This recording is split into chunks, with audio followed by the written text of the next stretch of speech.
새해 뒤에 유다와 그의 군사들에게 보고가 들어왔다.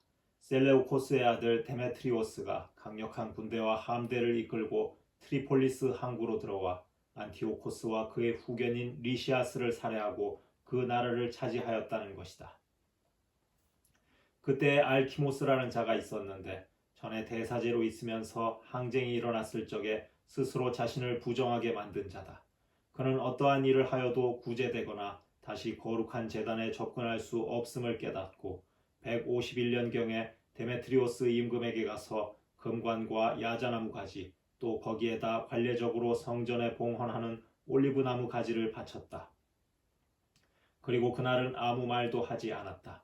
그러나 데메트리오스가 그를 의회에 초청하여 유다인들의 태도와 생각이 어떠한지 묻자 알키모스는 자기의 어리석기 짝이 없는 계획을 추진할 이 좋은 기회를 놓치지 않고 대답하였다. 유다인들 가운데에서 마카베오가 이끄는 하시드인이라는 자들이 전쟁을 일삼고 폭동을 일으켜 왕국이 안정을 누리지 못하게 하고 있습니다. 그래서 저도 선조들의 영에 다시 말하자면 대사제직을 빼앗기고 지금 이곳에 온 것입니다. 그 이유는 첫째로 임금님의 이익을 진심으로 생각하기 때문이고 둘째로 제 동포들에 관해서도 염려하기 때문입니다. 저희의 온 민족은 앞에서 말씀드린 자들의 어리석음으로 적지 않은 불행을 겪고 있습니다. 임금님께서 이러한 사정을 자세히 아셨으니 모든 이에게 보여주신 그 인자한 관용으로 저희 지방과 곤경에 빠진 저희 백성을 생각해 주십시오. 유다가 살아있는 한 이 나라는 평화를 누릴 수 없습니다. 알키모스가 이러한 말을 마치자마자 유다에게 적의를 품고 있던 임금의 나머지 벗들도 데메트리오스의 화를 부추겼다.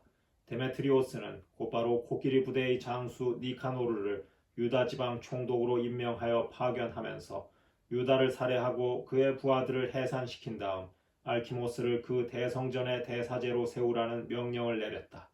유다를 피하여 달아났던 유다 지방의 이교도들은 유다인들의 불행과 재난이 곧 자기들의 번영이라고 생각하며 때를 지어 니카노르와 합세하였다. 유다인들은 니카노르가 올 뿐더러 이교도들까지 그와 합세하였다는 소식을 듣고는 머리에 흙을 뿌리고 당신의 백성을 영원히 세워주시고 신이 나타나시어 당신의 몫인 이 백성을 언제나 도와주시는 하느님께 간구하였다. 그러고 나서 지도자가 명령을 내리자 그들은 바로 그곳을 떠나 데사우라는 마을에서 적군과 마주쳤다. 유다의 형 시몬은 니카노르와 맞서 싸우게 되었는데 적군이 갑자기 들이닥치는 바람에 천천히 물러설 수밖에 없었다. 그러나 니카노르는 유다와 그의 병사들이 용감하고 조국을 위하여 맹렬히 싸운다는 말을 듣고 혈전으로 결판 내기를 꺼렸다. 그래서 그는 포시도니오스와 테오도토스와 마타티아스를 파견하여 유다인들과 화친을 맺게 하였다. 지도자가 이 일을 충분히 검토하여 병사들에게 알려주자 모두 찬성하는 것으로 보였다. 그리하여 그들은 조약에 동의하였다. 양쪽 지도자들은 단독으로 만날 날을 정하였다. 양쪽에서 수레가 한 대씩 나와 자리를 마련하였다. 유다는 적군이 갑자기 배신할 것에 대비하여 적절한 장소에 무장한 병사들을 준비시켜 두었다. 그러나 회담은 순조롭게 이루어졌다. 니카노르는 예루살렘에서 지내면서 부당한 일을 하지 않았으며 제 주변에 떼지어 모여들었던 무리도 해산시켰다. 그리고 유다를 언제나 자기 앞에 있게 하였다. 이 사람에게 마음이 끌렸던 것이다. 그는 또 유다에게 혼인하여 자녀를 낳으라고 권고하였다. 그래서 유다는 혼인하여 자리를 잡고 평범한 삶을 살아갔다. 니카노르와 유다가 서로에게 호의를 가지고 있다는 사실을 안 알키모스는 그들이 맺은 조약서를 들고 데메트리오스 임금에게 가서 니카노르가 나라의 반역자인 유다를 후계자로 삼았으니 국책에 반대되는 일을 꾸민 것이라고 말하였다. 임금은 화가 났다. 이 간악한 자의 중상모략에 넘어가 흥분한 그는 니카노르에게 편지를 보내어 그 조약이 마음에 들지 않는다고 하면서 마카베오를 결박하여 안티오키아로 즉시 보내라고 명령하였다. 이 명령이 니카노르에게 전해지자 그는 아무 잘못도 저지르지 않은 사람과 맺은 협약을 무효로 하게 된 데에 당황하고 슬퍼하였다. 그러나 임금을 거역할 수도 없었기 때문에 그는 어떤 계략을 써서 그 명령을 이행할 기회를 엿보았다. 그런데 마카베오는 니카노르가 자기를 전보다 냉정하게 대하고 일상의 만남에서도 전보다 거칠게 행동하는 것을 보고서 그렇게 냉정한 태도에는 별로 좋지 않은 까닭이 있으리라고 생각하였다. 그래서 그는 적지 않은 수의 군사들을 모아서 니카노르를 피하여 숨어버렸다. 마카베오가 자기를 감쪽같이 속였다는 사실을 깨달은 니카노르는 거룩한 대성전에 가서 일상의 제물을 바치고 있는 사제들에게 유다를 넘기라고 명령하였다. 그러나 사제들은 맹세를 하며 니카노르가 찾고 있는 사람이 어디에 있는지 모른다고 하였다. 그러자 니카노르는 성전을 향하여 오른손을 쳐들고 이렇게 맹세하였다. 너희가 유다를 결박하여 넘기지 않으면 나는 이 하느님의 성역을 땅바닥까지 무너뜨리고 제단을 허문 다음 여기에 디오니소스를 위하여 찬란한 신전을 짓겠다. 이러한 말을 하고 그는 떠났다.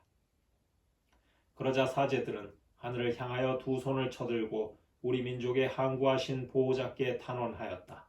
주님, 당신께서는 아무것도 필요 없는 분이신데도 당신께서 머무르실 성전이 저희 가운데에 있는 것을 좋아하셨습니다. 그러니 이제 거룩하신 분, 모든 거룩함의 근원이신 주님, 정화된 지 얼마 되지 않은 이 집이 영원히 더럽혀지지 않도록 지켜주십시오. 예루살렘의 원로들 가운데 라지스라는 사람이 있었는데 니카노르에게 고발되었다. 그는 동족을 사랑하는 사람으로서 평판이 아주 좋고 인정이 많아 유다인들의 아버지라고 불렸다.